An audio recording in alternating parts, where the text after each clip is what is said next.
Welcome back here to Wake Up Call with Dan Tortora inside of the Cafe Ball Studios, hanging out with you where sports meets life. 3501 James Street, 324 West Water Street, 401 South Salina Street in Syracuse, 343 Fayette Street in Manlius, and on the corner of Route 11 and Taft Road at Sweetheart Corners in North Syracuse, New York, inside of their drive-through location. So, as you just saw picture in picture here, my man Gene Waldron's here taking care of them dogs.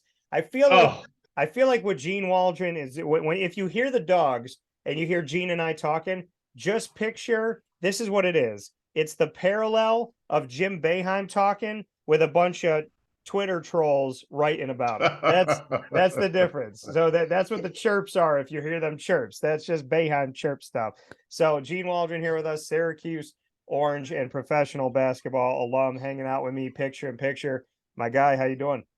I'm doing pretty good. It's I'm doing it one day at a time. I don't know if you know, I lost my mom last month. So it's not been easy, but I got to stay focused, and you know that. Well, above all things, Gene, and you know this from our friendship, that whatever you and I saw a post about your mom, but I thought she was still with us at the time that I saw it. So my apologies for not saying something sooner. But I know mom's important. I know family's important to you. So anything that you need, always just a phone call, a laugh. I know your wife cooks well, but I cook okay myself. So if you need anything, you let me know, because I did not, before you telling me that just now, I did not know. So I'm sorry. I'm very sorry to hear that, and I hope obviously that you're doing okay. But beyond everything we Well, could talk about today, if you need me, you well, got me. she was 88. She lived a good life. She's not suffering anymore. She's in a good place, and I Yeah. think that's more important than anything. Well, you need So anything, you let me know. you got it. Gene Waldron here with us today to speak on Syracuse basketball. Now, Gene, I've talked to Otis Hill recently about this, and over the years, I've talked to you and so many about a topic that I really don't think is a lightning rod. I don't think that a lot of people care about it. It's pretty much a quiet topic. It's not a typical thing you hear, but it's the topic of Jim Boeheim, right? It's a pretty small topic, and so I would love to get your thoughts. That's obviously facetious and sarcasm if people don't understand what those things are. But Jim Boeheim is the big topic, and I get asked more in a year, when is Jim Boeheim retiring? When is he done? Who's next? How do you handle this with him having been your coach and the coach to so many over 47 years as a head coach? The notion of Boeheim constantly being the topic of conversation, and typically not in a respectful way. Well, I mean, for me, it's all about when he's ready to leave. Yeah. I mean, people could say what they want to say, but at the end of the day, he's going to have to answer that question when he's ready to leave.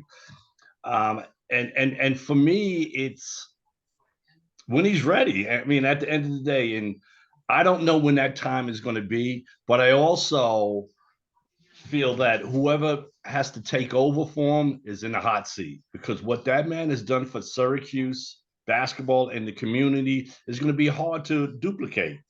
And I don't know if anybody wants to duplicate that, but you know, that's going to be something hard for the next person that takes over for him.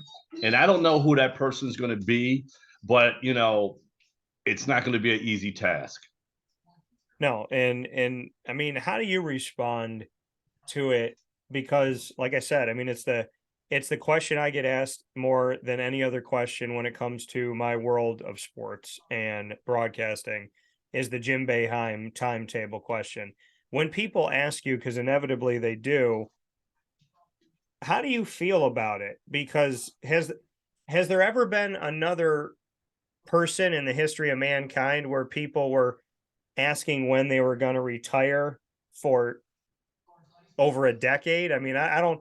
If you went into a hospital today and ask the doctor every single day, when you going to leave, when are you going to stop doing brain surgery, when you going to, throw it up there. Or if you go to a pilot and go, you know what, you've been flying for a lot. When are you going to stop flying? I think you should stop flying. You're going to stop flying. I think you should stop flying. You're going to stop flying. Or you go to a bus driver going, I don't think you know how to drive buses anymore. I think you should stop driving this bus. This bus needs to be driven by somebody else. I mean, if you really put it into perspective like that, it's like, it's insane the amount of time that people spend on it. But when people ask you, how do you reflect upon it? And does it ever annoy you that I don't think there's any person in the history of mankind that people were hoping would retire more than Jim Boeheim? Well, you know what, Dan? For me, I answer that question to people who matter, who Yeah. people who are part of the program, people who understand the game, not just a random fan, because they're not going to get it. So I answer that question to people who matter to the program, who understands basketball, and then I go from there. And it always comes back to what the man has achieved. Yeah. He's achieved so much at this university. It's probably hard for him to even think about, oh, I really need to hang it up. But if I had to say, I would like to see who could replace him. I would like to see him go eventually, but when he's ready, because at the end of the day, you can't push Coach Bay, you can't push both, you can't push Coach Boeheim around. He's gonna do things on his term and when he's ready. Yeah. So when I speak to people who understand that point that I just made, you have to just say, and even though there's a lot of people who I've spoke to who understand the game and say, well, you know what, it probably is time. I mean, because when you look at what he's done, he's been doing the same thing for donkeys, and it's been working. But you could slowly start to see that the zone is catching up to him. And certain other things, the press is catching up to him a little bit, where it's not working as much as it used to back in the day. Yeah. So, but you know what? I love my coach. I got his back all day. Yeah. And I got to ask the question from Otis Hill, and I'd never been asked this question before. And he said, if Jim Boeheim retired right now today, who would you put in that chair? And there's a longer answer to this, but essentially I said, with respect to many, Adrian Autry deserves the job. He recruits better than he gets credit for. He has done so much for this program and bringing in talent and sending that talent to the NBA. I think that the years he's put in, the time he's put in, he is the coach, he is the second man, right? He's the right hand, he's the associate head coach. So as he told me, if Boeheim gets sick or gets, suspended or kicked out of a game, I got the clipboard. What are your thoughts? If it was feet to the fire today, do you think Adrian Autry deserves to get that phone call? That is a tough question for me to answer, and I'm not going to go into a lot of great details, but to see him be the head coach of Syracuse University would be like amazing. But I also feel that you got Jerry, and for me, I would like to see Hop come back. I really truly would like to see Hop come back. Excuse me. I think it's been a long time since he's been gone, but like you said, Autry's brought in some great players, and I also think that he understands recruiting and how to get players to stay. But it's so tough nowadays with everything that's going on, with everybody leaving, going here, going there. And it's not even about playing basketball right now, it seems to me. It's all about, well, how much money can I get? Yeah. But I would like to see, I think he's qualified. I think Jerry McNamara is qualified. I think Hopkins is qualified. But ultimately, for me, it would have to be a Syracuse guy. Yeah, and I think I agree with you on that, and I think it should be. I think, there's a lot to be said about that connection. And there's a lot to be said about what that could do for the football program, even to have coordinators that are Syracuse alumni, if it's not the head coach. So there's something deep in that. We've talked about that a lot here on the show. Here with Gene Waldron, Syracuse Orange and professional basketball alum, here on Wake Up Call with Dan Tortora, where sports meets life inside of the Cafe Kubal studios. Gene, if you had the opportunity to coach this team yourself, what defense or defenses in today's basketball would you run? And what type of offense would you run? And would you implement a press? I want to see the Gene Waldron 2023 Syracuse team if you were the head coach. If I was the head coach, there would be no pressing. It would be a straight man-to-man help out defense all day. I don't know if a zone would work because the way that kids can shoot right now, they're shooting from deep range. So for me, it would have to be straight man-to-man, help out defense. And then my offense would actually be a motion with a lot of spacing where guys can use their skill to get to the basket and shoot their jump shot. Because I don't, plays nowadays, I think now you look at guards, forwards, a lot of these guys could put the ball to the floor and get to the basket and shoot that jump shot. So I think if you had the spacing, you have to let these kids do what they do best, but you have to have the spacing and you have to have that constant movement. Because I think sometimes what you look at Syracuse offense and you got one play with the ball and he's dribbling and everybody's kind of like standing there. You got to hit that constant motion. That's just my opinion. And that's what I would do. And I would not be using the timeouts are like every 4 minutes. So you could get in the flow and before you know, it's another TV timeout. I'm like, come on. Yeah, I know. There's a lot of timeouts in the game in today's world, but you said something about the fact of, you would have man-to-man help defense. Looking at today's game, the way that it has evolved and the fact that, there was a time where Dirk Nowitzki was living in a world of his own, right? He was shooting threes as a big man and people were going, okay, Dirk can do it. And maybe one or two other guys. Now it's a normalcy that a guy who's Jesse Edwards' height at 6'11" isn't taking 1 in 4 years. They're taking 5 in a game. So when you look to man and implementing that and having that, if you had the current roster of guys right now, do you think that they could shift over well into man-to-man? Or how do you view that? Because, I think man-to-man is second nature. It's the first thing you learn when you play. It's the first thing I learned as a little kid is that's your guy. Don't let him get the ball when ever. Exactly. And so, to me, it's not rocket science at all, but with the current personnel that you had right now, if you were coaching this year's team, do you see talent that would be successful in a man-to-man situation? I think they have the athleticism to be able to do that. And you have a couple of players that are a little bit slow. That's why I think the help out defense is going to be would be key. But I think that's something that you would have to do because I think nowadays with the ways that kids are shooting, you could get so comfortable playing that zone, and these kids hit 1, they hit 2, they hit 3. Once they start to get hot, it's a long night. It's tough to defend.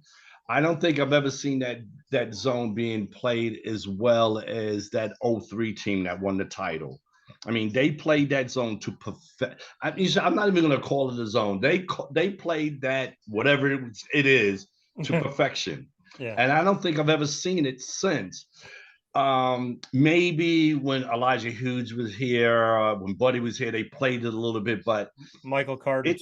Mike, it's a tough thing to play back then, but now because kids are shooting like 2-3 feet beyond the 3-point line, it's tough. It's tough, but I think they have the athleticism to be able to play man-to-man as long as they got help defense. That's the key for me. You were a guard, so you understand the history of guard play at Syracuse.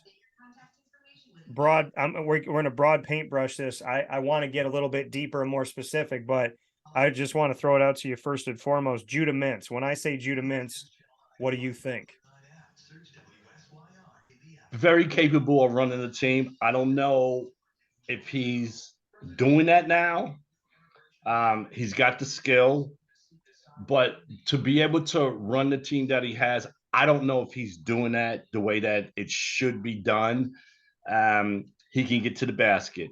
I think his jump shot will get better, but as a point guard who's going to run a team, I don't know if he's doing that the way that it should be done.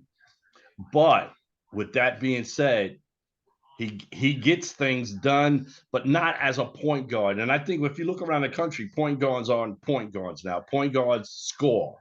Yeah. And I think there's times where he needs to set that offense and let that movement or whatever they're doing, let that materialize before he decides that, oh, I'm just going to go. Because I think, in my opinion, from what I've seen this year, I think that's hurt them a couple of games. Yeah, I mean, I can go back to the one game with 13 seconds remaining when he went down the middle of the, he went right down the lane and he lost control of the ball and he got called for a harder foul than I think it was. But at the same time, I mean, he didn't have any control. And with 13 seconds left, there could have been a lot of other things that he could have done with the ball. So, I mean, my thing, and you kind of said it, is that Judah has raw talent. And I think he knows he's good. But is he a leader yet? I don't know if that's the case yet. Yeah. That would be my one thing I would have to say. I don't know if he's that yet. So I mean, if you look at the guards back in the day, I mean, like a Sherman Douglas and some of these other guards, they were leaders. Yeah. They led their team. And that's what gives your team confidence and that what makes them believe in you that, okay, when it's on the line, I can count on you to make a play for me, make a play for yourself, but I'm not going to be like, oh God, here we go again. Yeah. And I think we're on the same page when it comes to Judah, is that the talent is there, but the maturity, responsibility, leadership isn't there yet. So I know we live in a world where everybody wants to leave after a year and think that they're going to the NBA. But this is a two-part question. One, should Judah stay another year? And two, do you think that with the negatives that people have with name, image, and likeness, do you think NIL could actually help bring back a guy like Judah for another year? Well, the one thing with the NIL is that these kids are getting paid. So he could just say, oh, look, I'm going to Kansas. I'm going to Kentucky. I'm going somewhere else. Yeah. And I could get 150, 200. Yeah. I could get that kind of money. I don't have to stay at Syracuse. Yeah. I don't know if he's ready for the NBA, but he might make that jump. And, and I've always said this when we spoke, when you go to these combines and you work out, you get better as a player. And his jump shot for me would be the only thing that I think he has to work on, because when you get in the NBA, everybody's a point. Everybody wants to handle the ball. I think if he gets his jump shot, and if he decides to go and he gets that jump shot down, I think it's sky's the limit for him, because the kid got some crazy skill. Yeah. But I also believe that if he doesn't, I just feel that I don't know if he could stay at Syracuse. I just think that he's going to go where he can get that money. And I think that's what hurts college basketball today, is that these kids just leave, go here, go there. They're going to get money. Yeah. And what about their education? I don't even think to me, there is no conversation on education anymore. Exactly. So where does that put these kids at when it all falls through? It's going to be a coulda, woulda, shoulda. I'll tell you right now, Gene. I mean, this today's America is short-sighted. Very. Yeah. Today's America is, how can I get ahead today? Well, what about tomorrow? Well, tomorrow doesn't matter. How can I get ahead today? I'll figure out how I could get ahead tomorrow. And it's crazy to me how people are like, I'm going to make money. How? I'm just going to open the door and someone's going to go, you look like a nice kid. Here's $1 million. That's not how life works. And I think you and I mean, this, I know this. You do it every day. I do it every day. Putting in the work is the only way to get the true reward. You might get a temporary reward, but I will never forget what was said to me young.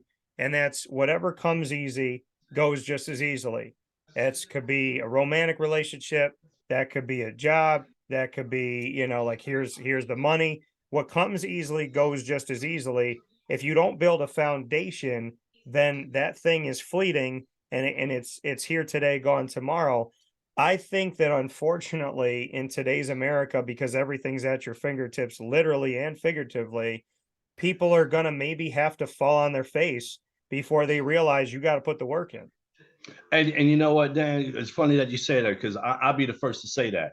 I fell on my face before I had to get up and dust myself off and say, well, the way that I was living is not the way that you're supposed to live if you want to be successful. So I raised my hand to that. You have to work for what you want. It don't come easy.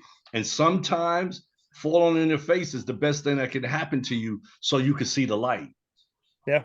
Yeah. And I mean, this team this season, so let's go off of that. Syracuse in many ways has kind of fallen on their face. What do you think that can do for the future of Syracuse basketball? The fact that this team has, in its own way, fallen a bunch of times. And I'll be the first to say that, and I'm not going to take credit away from where credit's due. I'm going to tell you what I feel in the moment. I was at that game. You were at that game. Syracuse Duke, 22 point loss. I didn't see a great Duke team. I didn't see a great 3-point shooting Duke team. I didn't see a great inside presence Duke team. I didn't see a 1 to 2 guys dominant Duke team. I didn't see around the basket, kill you no matter who you are type of Duke team. I saw Syracuse play a very, very, very soft and subpar game, and Duke took advantage of it. I don't think that game was Duke being dominant. I thought that game was Syracuse being undisciplined, sloppy, confusing, didn't play together, didn't box out, didn't put their hands up on defense. I think everything that happened in the Duke game was correctable for Syracuse. Well, if you're going to give me 5 open jump shots, I'm going to make at least 3 of them. Yeah. And those guys got hot. I mean, they got to their spots. When they caught the ball, they shot the ball. And then, once that started to happen, you could see the game starting to get away from. But I did not see any urgency. And I'll be the first to tell you, I left with 7 minutes to go. I couldn't watch it anymore. I mean, I love my school, but the urgency for me just wasn't there. I mean, it came in very, very, very, very little spurts, but when you're going up against a team like Duke or any team for that matter, you have to bring it. You have to have the urgency, especially when you're such a young team at Syracuse. You have to bring that urgency. And I don't think they did that. No. And, I want to ask you this because I just so happen to be in passing with this. And I don't think my ears, I was standing right there. I don't think my ears lied to me, but I was stunned at what I heard. I've broadcasted and worked in this world for over 19 years. I was by the Duke huddle and I was coming through the media room, and the Duke was in the hallway, and they wouldn't let me through because Duke had to go, out to the court. And 1, 2, 3 team, 1, 2, 3 Duke, 1, 2, 3 whatever. I heard 1, 2, 3 F them, but the whole word. And I just and hearing that, I was like, okay. I mean, Duke is known by many to be one of the most, hated teams in the country or whatever. And I think hate's too strong of a word. People can dislike it. But have you ever been in an experience of a team like that where it was that type of break? I mean, normally it's 1, 2, 3 together, 1, 2, 3, whatever. But to hear 1, 2, 3 F them, I mean, how have you ever witnessed that of a team that you played against? Well, I think, I mean, if you go back to the 80s, there was always that love lost between us and Georgetown. Yeah. Maybe like before the games, I mean, there was always that experience of, let's go get them, let's kick their backside and all that. But I mean, at the end of the day, when the game was over, there was nothing but love. But before the game, there was there was some animosity, a lot of animosity with us in Georgetown. But at the end of the day, when it was all over, it was nothing but love. You and I have talked about this before, and I spoke with Patrick Ewing after Pearl had passed away. I mean, there is that. And I remember meeting John Thompson Jr. and thinking to myself, he was so nice to me. Like it was such a great, and I was like, you're so nice, but I was told that this can't happen. You can't be a nice guy. And, so, I mean, I look at, like you said, in the beginning of the game, we want to get after each other. The games are, these hard fought matches, but at the end, it's all love. I mean, I think Syracuse fans, they don't really know that world, right? That y'all would break bread, that there was the reality that you might go to dinner, maybe not then, but years later, and meet up with each other and get to interact with one another. Bring me into the behind the scenes of Syracuse Georgetown when you say it was love after, and those interactions that people didn't see, because people see the 30 for 30, they see the Big East days, they see that punch down drag out. If you elbow my guy, I'm punching you in the face because this is jail yard justice. But they also, I mean, they didn't see the fact that maybe y'all went and got a steak, or just kind of talked about something going on with family, or in some cases in recent history, you see Syracuse and Georgetown players go to a funeral to pay their respects side by side, which is a story that I don't think is told enough. Well, you know what, I think for me, it was many, many years after playing against Syracuse. Me and Gene Smith sitting at side by side at Madison Square Garden, speaking with Patrick Ewing, having a picture with my son in Chicago. And he's remembering me when I played and we played against each other. Michael Graham being friends with me on Facebook, talking with Andre Hawkins. And you know what that history was like for years. It's just, I mean, it took some time. It took a lot of time to develop. It ain't just happened right out of school, because it was always, but I think over the years, I think the players just realized, it was just a game. We're at the 10-year mark of Syracuse in the ACC.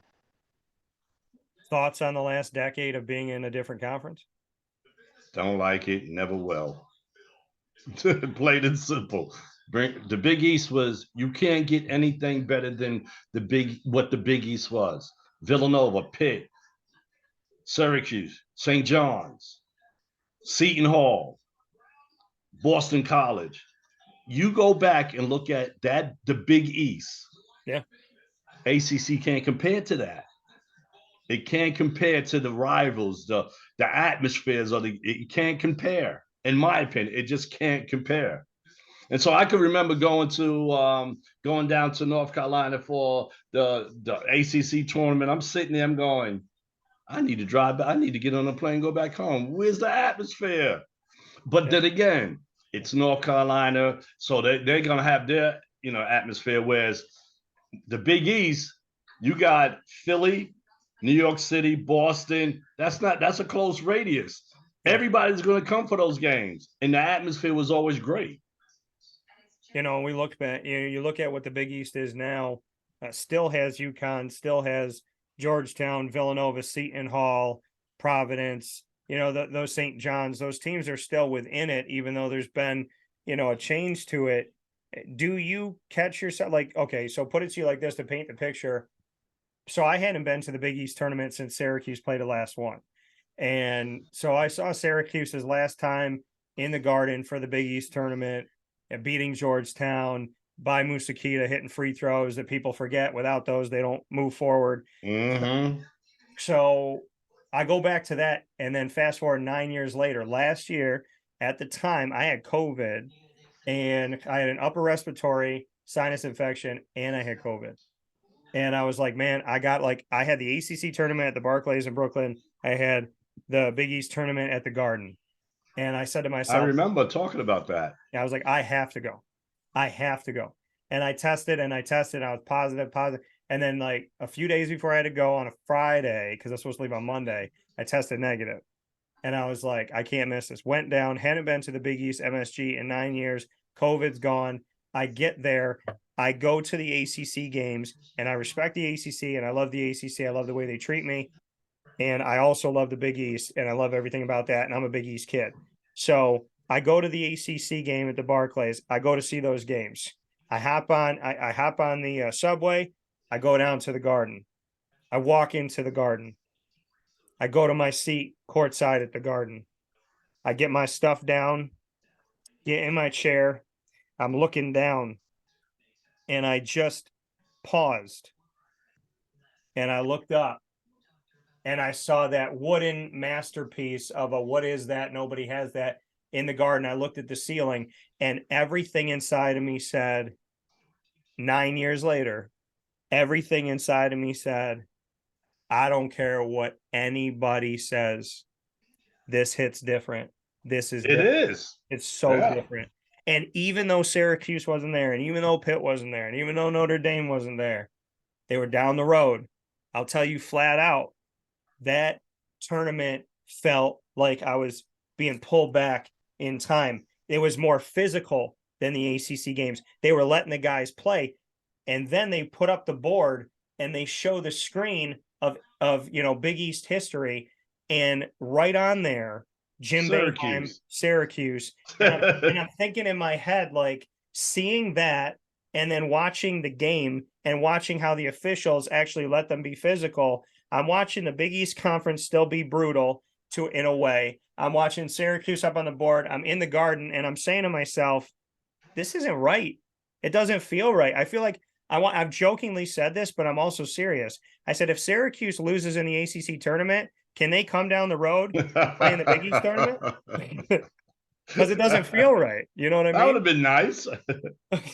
It just doesn't it doesn't feel right to me, because the Big East to me is New York, and Syracuse is New York, and Syracuse recruiting people like yourself, New York. So to not have that, and then to really bring that pain of, like, who's playing at Seton Hall, Kadari Richmond. So I'm at the Garden with Kadari, who, Syracuse lost. So I mean, I know I don't have to sell it to you, Gene, but I sat in that chair and I said to myself, it was the difference between me going to a tournament and saying, wow, this is fun, and going to a tournament saying, I want to sleep in a hammock and wake up in the morning and still be in Madison Square Garden.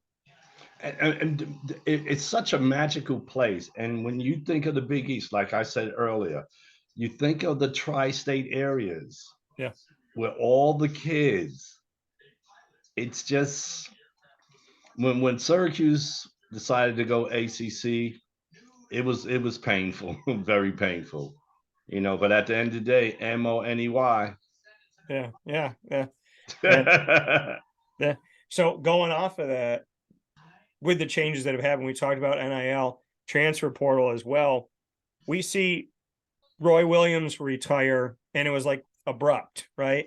He did an interview. We were Skyping at the time, so because it was during COVID, and I remember he was upset about some stuff, and it kind of hit me some kind of way, like, okay, maybe he's, it seemed like he didn't like the way things were going, and then he retires. Coach K retires. Mike Bray of Notre Dame after this season is retiring. We've seen the Jay Wright, who I thought was going to be at Villanova for another 12 years. He retires. So do you look at the current state of college basketball, and is there the notion, do you believe in the notion that coaches of the old world, the old regime, the stay here, develop, don't worry about the money, don't worry about the NBA, let me build you, let's win a championship, get an education, let's be a team?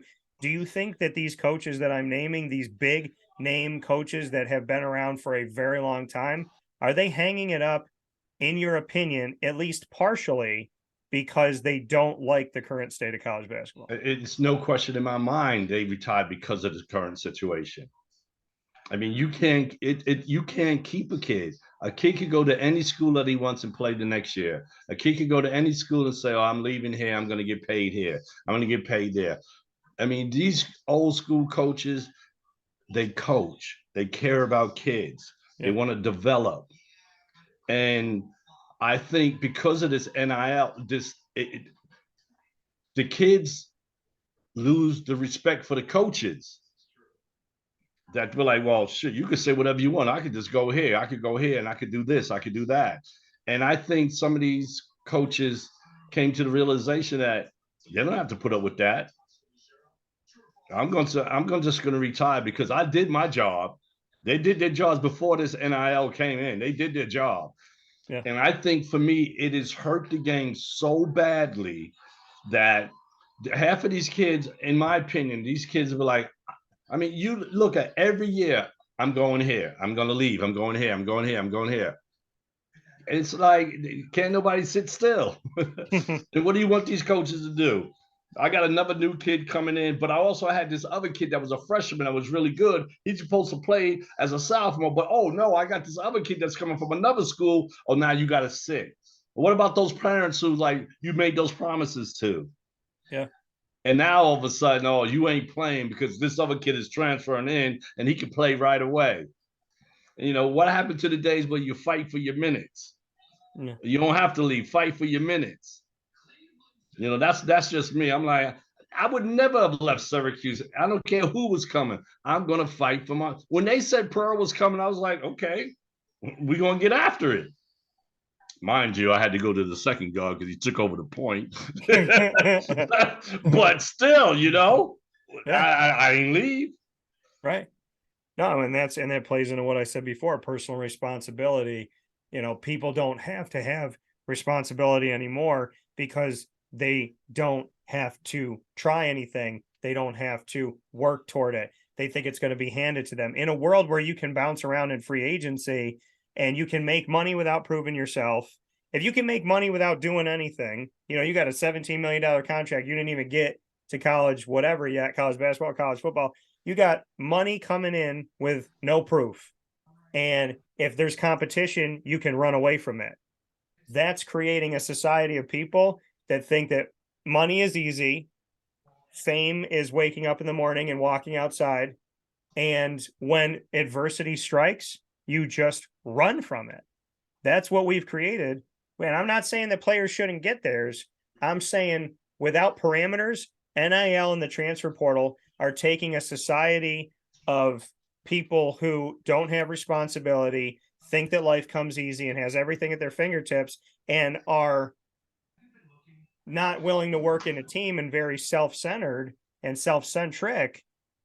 It's taking a society that's already in a bad state and it's turning that society up to 10.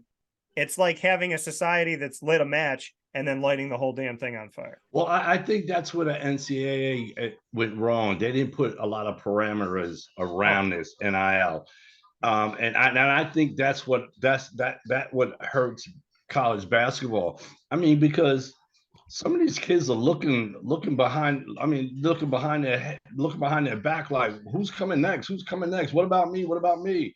I mean, that's awful for an 18, 19, 17, 18, 19-year-old. I mean, to be thinking about, am I going to be, I mean, and plus you got to concentrate on school and trying to play. I mean, it's insane. It's actually absolutely insane. And if you ain't getting the proper guidance, when you get this money, what do you think is going to happen to that money? Yeah. You're going to have 100 friends now. Yeah. You might have had one, but when you got that money, you're going to have 100. Yeah. To me, you know, that's the thing. I think 100 is being tame. Right. Might have a couple of thousand friends. So let's bring this conversation full circle. Syracuse, you know, in my opinion, one of the best we've had here. Gene Waldron, Syracuse Orange and pro basketball alum, more than anything else. Somebody who I consider a friend and more than a friend. And I'm not going to say it in the normal way. I'm going to say it in Gene way. So, you know, you grow up, you say brother. No, Gene's, when I call Gene, Gene goes, my brother. So, that Long Island. That's what I like. He's got those, you know, those New York street, my brother. So, you know, it's an honor and a privilege. So let me ask you this. If these coaches are retiring and you agree with my notion that they're retiring because it's changing, why is Jim Boeheim still here? Say that again. My dogs are barking. I couldn't hear it. No, you're good. I said, if the notion we both believe is true, that these coaches that have been here forever are saying, you know what, I'm not going to coach this new, ridiculous kind of, you know, everything free-for-all tornado of college athletics. Why do you think Jim Boeheim, if Coach K, Roy Williams, Jay Wright, Mike Bray, and so on, if they're all getting out, And in football, it's happening too. I spoke with Randy Etzel about it. He goes, I saw it coming, and somebody else can deal with that. So my question to you is, if the guys that, kind of make you think of Jim Boeheim and are similar to Boeheim, if they're leaving, then why do you think Bay is staying? Because you and I both, you know him well, and I would like to think I know a thing or two about Boeheim after 11 years. I would think that he would be also frustrated with the current state of things. Well, that's a good question. I'm sure he is frustrated, but I also think he enjoys the coaching. Yeah. I do believe that he enjoys the coaching. The notoriety, I think he's way past all that now. The recognition, I think he's already past that now. I mean, he's already, in my opinion, one of the top 5 coaches of all times. I don't care what anybody says. When you think about what he's done at one school, I will debate anybody on that all day. And I think he enjoys the coaching, and he still kind of gets the kids to come to play. And I think probably that has to do with some of his assistants that are really good recruiters. But, it is getting close, it's getting close. And, as much as it pains me to say it, because let me tell you something, the day that he decides that he's had enough, I'm going to be heartbroken. Yeah. No lie about it, because I love that dude. Well, the reality of it all is, I don't know what most of the media that tries to get, they try to get famous off of his fame. So I don't know what they're going to do when he's gone, because they want him to go. Yeah. It's like they want him to go, but then when you get what you want, it's going to affect your career. And so, I don't know. And the fans, you said it, I said it. The moment a new person steps into that role, that person in their first 8 or 9, look at what happened to Hop. Hop came in for 9 games to fill in for Bay. And they were ready to kill him. Yeah, and they were, and it was like, if I was Hop and looking around and hearing what the fans had to say and getting booed in the dome, why wouldn't I go to another school and get as far away? You know what I mean? It's like, go away from Syracuse, go coach somewhere else, go be at Washington.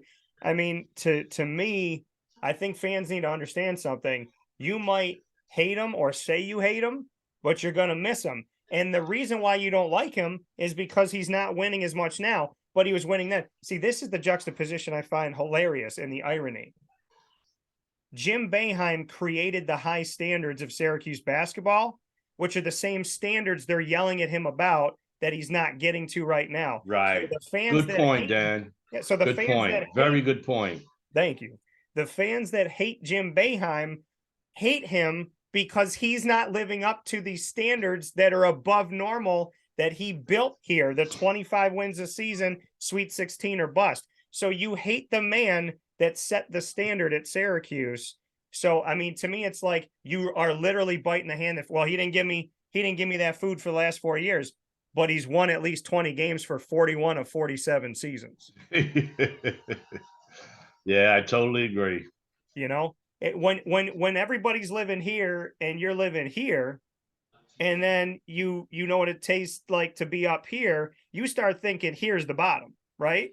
So now you're saying I got to get above here. Jim has created a world where Syracuse has to make the Sweet 16.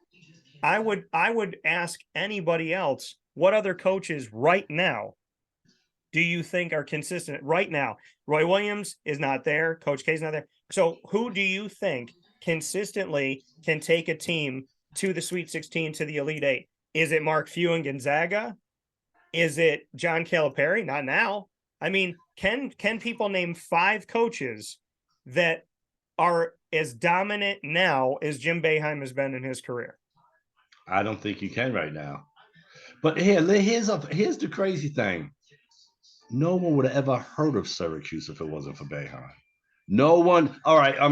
They had the Jim Brown and they had some Larry Zonk and some, but no one would have heard of Syracuse if it wasn't for Jim Boeheim. I'd never heard of Syracuse until Jim Boeheim. I'm like, what? And then when you think of the weather and how Syracuse, no one ever heard of Syracuse. No one. No one's ever heard of Syracuse. So I'm going to give you an analogy really quick before we finish up. And this is no disrespect to the people sitting in the chair right now, because this is what it is. I consider Syracuse University the Wizard of Oz. And I'm going to tell you why.